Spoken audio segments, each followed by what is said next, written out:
All right, Shalom. First off, I'm gonna start out by giving all praises, honor, and glory to Yahweh, Bahashem, Yahweh Shah, Bahashem, Racha HaKodash, Yahweh being the Heavenly Father's true name, Yahweh Shah being the name of His only begotten Son, giving double honor unto the elders and the apostles, the great millstone who rule well and teach well, and peace, blessings, and salutations to all you walking throughout the four corners of the earth, continuing to push and do the works in truth and in sincerity. All right, this is Brother Masha. One of the men coming up under the branch out here in the morning camp. And here was a quick lesson, just something I came across on my read, and just showing that this temple represent the temple is your body, all right, and ultimately collectively as a whole, how the men of the Lord, okay, are the Most High's building and the Most High's temple. So without further ado, I'm gonna get into it. I'm gonna start off with John, chapter 2, and I'm starting at verse 19. John 2 and 19.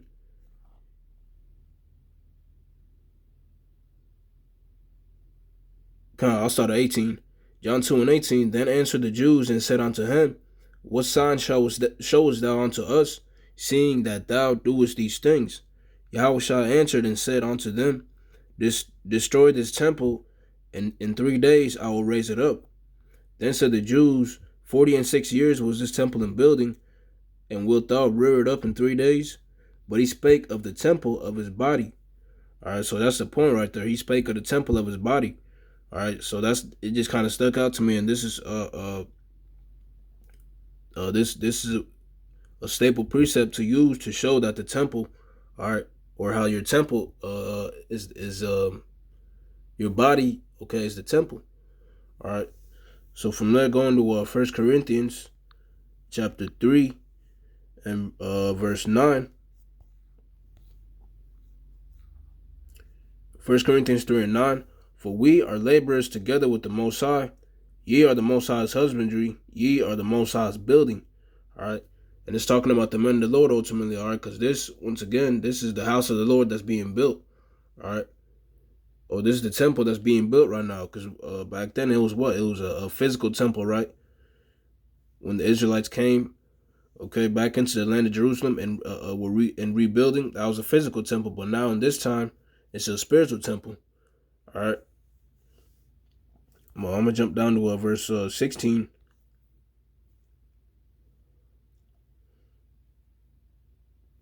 I really could have read this first to tie in with that John 2, but just another precept showing that how your body is the temple. This is 1 Corinthians 3 and 16. Know you not that ye are the temple of the Most High, and that the Spirit of the Most High dwelleth in you?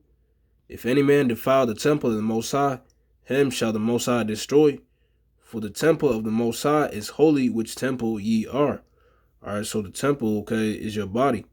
All right, and the Spirit of the Most High dwells within it. And once again, this is only the Spirit of the Lord is only dwelling with the elect. All right, or the men of the Lord, should I say, the hopeful elect. All right, which really the men of the Lord are the elect. All right, but we just say we hope to be a part of that number. From there, I'm gonna go to 1 Peter. Matter of fact, to show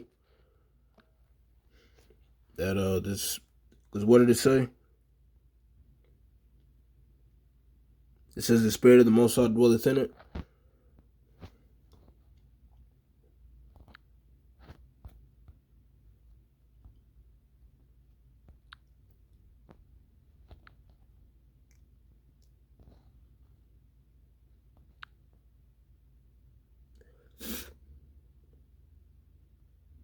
This is Wisdom of Solomon, chapter 7 and verse 24. For wisdom is more moving than any motion. She passeth and goeth through all things by reason of her pureness.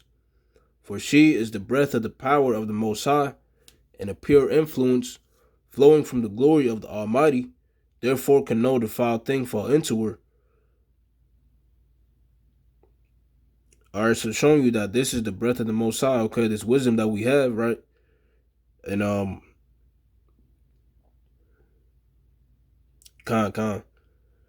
yeah, verse. I'll read down For she is the brightness of the everlasting light, the unspotted mirror of the power of the Most High, and the image of his goodness.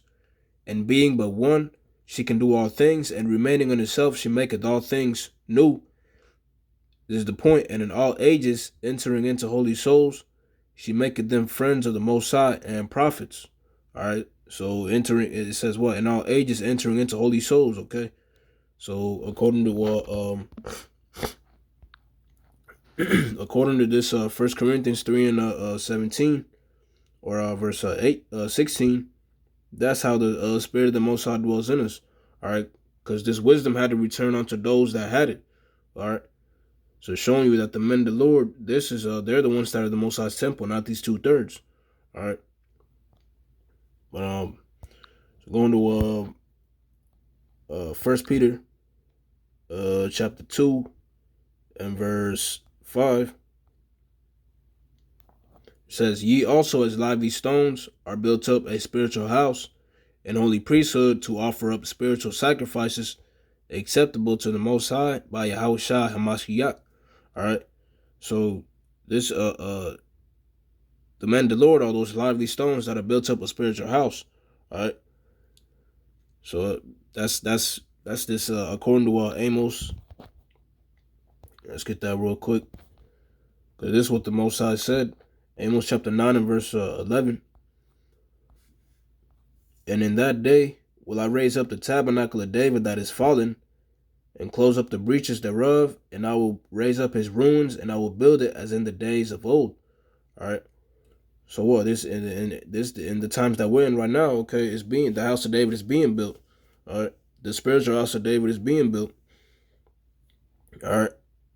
Starting with the men of the Lord, okay, that are receiving this word. All right. And it said what? "And close up the breaches thereof." Okay. What are those breaches? All right. Let's get that in Ezekiel 37 and verse 16. Ezekiel 37 and verse 16. "Moreover, thou son of man," start at 15. The word of the Lord came again unto me, saying, "Moreover, thou son of man, take thee one stick and write upon it for Judah and for the children of Israel his companions." Okay, so the one stick for Judah, all right, the southern kingdom, right? "Then take another stick and write upon it for Joseph, the stick of Ephraim, and for all the house of Israel his companions." Okay, so the northern kingdom, okay, Joseph interchangeable with Ephraim, okay, all right, that's the northern kingdom, okay. So those are the two sticks, all right, that are being brought together, right? So going back to this Amos 9 and what in 11, all right, it says, "And close up the breaches thereof, and I will raise up his ruins and will build it as in the days of old." Okay, so that's those breaches being closed. All right, the northern and southern kingdom coming together. All right, according to Ezekiel 37 and 16. All right, so that was pretty much the point, really. It was a quick lesson I wanted to do. Just going into how your temple, you yourself, you're the temple of the Most High, but then collectively as a whole, the men of the Lord are the house of the Most High. Like it says, the Most High's building. So, but so with that, I hope it was edifying. I hope it was clear and made sense. I want to give all praises, honor, and glory to Yahweh, Bahasham, Yahweh Shai, Bahasham, Rakah HaKodash, for putting the Spirit upon me to do this lesson, giving double honors unto the elders and the apostles, the great millstone, who rule well and teach well. And peace, blessings, and salutations to all you walking throughout the four corners of the earth, continuing to push and do the works in truth and in sincerity. Shalom.